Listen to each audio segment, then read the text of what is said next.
Hello, magandang gabi mga karils. Ito yung mga napamili ko tonight. Bago ako matulog ay pumunta muna ako doon sa DIY store para bumili lamang sana ng gagamitin para sa aking gripo na binigay ni Faith at saka ni Senji. In fairness, ngayon ay Huwebes kaya marami akong time para mag-edit at mag-vlog. Dalawa lang kasi ang aking subject kapag araw ng Huwebes kaya masayang-masaya talaga ako. Sobrang ginhawa talaga ang araw na ito. Pagkatapos kong mag-check ng mga papel sa aking mga vacant, natapos na kalmado ang araw ko. At yun nga, pumunta ako dito sa DIY store. Kapag 5, 100. So dahil dalawa lang binili ko, 25, 50. Next naman, siyempre, para bukas, meron tayong breakfast sandwich. Pag may sandwich, meron din tayong gatas. Sterilized milk, 1 and 2.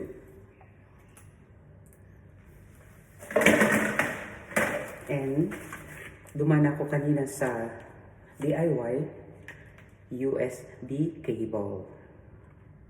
And then, meron tayong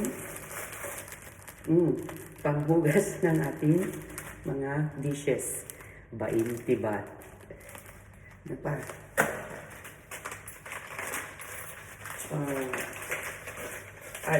Ito talaga yung dahilan kaya ako lumabas tonight. Ayan. Parang 109 baht para sa gripo. Saka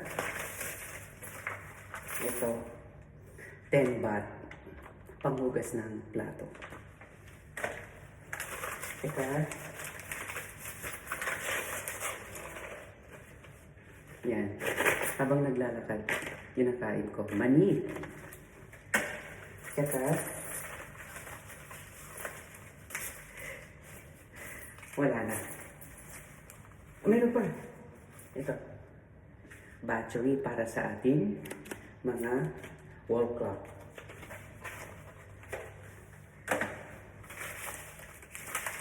Okay, wala na talaga. Yung nasa loob ng bag ko ay yung mga sukli. Nilagay ko lang ng ganyan-ganyan.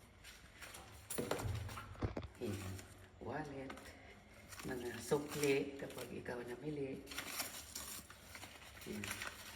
Tsaka cellphone.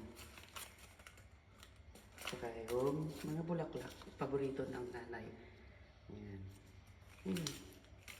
Yan ang aking mga napamili for tonight. That would be all. Thank you. This is Christopher, your OFW Guru, Thailand.